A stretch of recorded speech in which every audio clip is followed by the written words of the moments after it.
Hola, en este vídeo vamos a ver cómo crear una pregunta de respuesta corta para utilizar después en cualquier cuestionario. En este tipo de preguntas el alumno no va a tener varias opciones de dónde seleccionar la posible respuesta o posibles respuestas de la pregunta, sino que tiene que introducir con el teclado la respuesta de forma escrita. Hay varias formas de crear una pregunta de este tipo. La primera sería desde cualquier cuestionario, le daríamos a editar cuestionario y una vez aquí le daríamos a agregar y una nueva pregunta.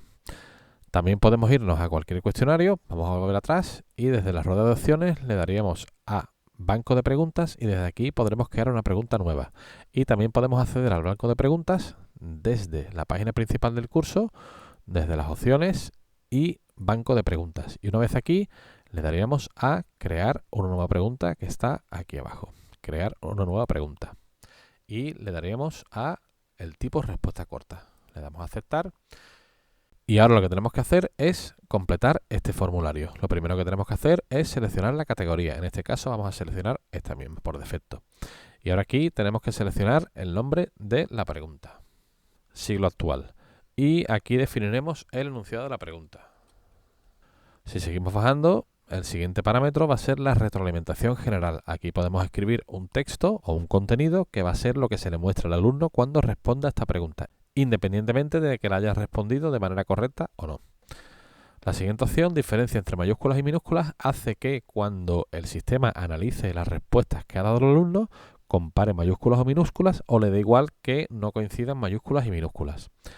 Normalmente lo vamos a dejar así, ¿vale? Que no compare las mayúsculas y las minúsculas, salvo que el valor de la pregunta resida en que utilice las mayúsculas y las minúsculas correctamente. Entonces sí que pondríamos aquí esta opción como mayúsculas y minúsculas deben coincidir. Ahora tenemos que definir las respuestas correctas. Como el alumno va a responder a esta pregunta escribiendo, nosotros tenemos que definir los patrones de respuestas que van a ser correctos o que van a tener diferentes puntuaciones. Y el sistema va a comparar desde la primera hasta la última. Una vez que encuentre una correcta, le va a dar la calificación. Entonces aquí tenemos que tener en cuenta la posible casuística de respuestas que el alumno puede utilizar para responder a esta pregunta. La pregunta era: ¿en qué siglo estamos? La respuesta es el siglo XXI. Pero ¿cómo puede escribir eso el alumno? Pues lo puede escribir de muchas formas. Puede escribir, por ejemplo, siglo XXI, podría escribir S21, podría escribir S.21 o podría hacerlo con números romanos, ¿no? Siglo XXI, S.21 o 21. Y todas estas respuestas que se están dando más otras cualesquiera que pudiera dar son correctas. Entonces yo tengo que caracterizar todas esas respuestas aquí. Tendría que poner aquí 21, aquí S.21, los 21 y bueno, así tendría que seguir. Si me hace falta más respuestas, pues le doy a espacio blanco para hacer respuestas más todas las veces que necesite. Y a cada una le tengo que dar su puntuación. En este caso todas son totalmente correctas, así que todas son 100. Podría darse el caso de que la pregunta permitiera dar algunas respuestas que no sean del todo correctas, pues simplemente las califico con menor puntuación. Entonces este es el punto más importante a la hora de crear estas preguntas, que tenemos que tener en cuenta toda la casuística de respuestas que el alumno puede dar y caracterizarlas aquí, porque si el alumno escribe cualquier cosa que sea correcta y yo no lo tengo reconocido como respuesta, le va a dar la pregunta como incorrecta. Entonces, claro, hay que tener mucho cuidado con esto.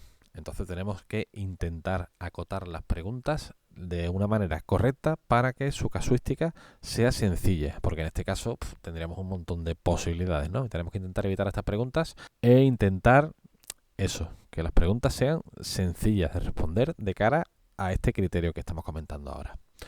Bueno, pues nada más, una vez tuviéramos esto hecho, le daríamos a guardar cambios y nuestra pregunta de respuesta corta ya aparecería aquí y ya la podríamos asociar a los cuestionarios que quisiéramos o trabajar con ella, editarla, duplicarla, ver cómo funciona, eliminarla o cambiarla de categoría, seleccionándola y dándole a mover a la categoría que quisiéramos. Bueno, pues ya sabemos cómo crear este tipo de preguntas. Bueno, pues ya sabemos cómo crear estas preguntas y ya conocemos la peculiaridad que tienen de que tenemos que analizar muy bien la casuística de respuestas que el alumno puede dar para evitar que, aun el alumno dando una respuesta correcta, se compute como incorrecta la pregunta. Bueno, pues nada más. Un saludo.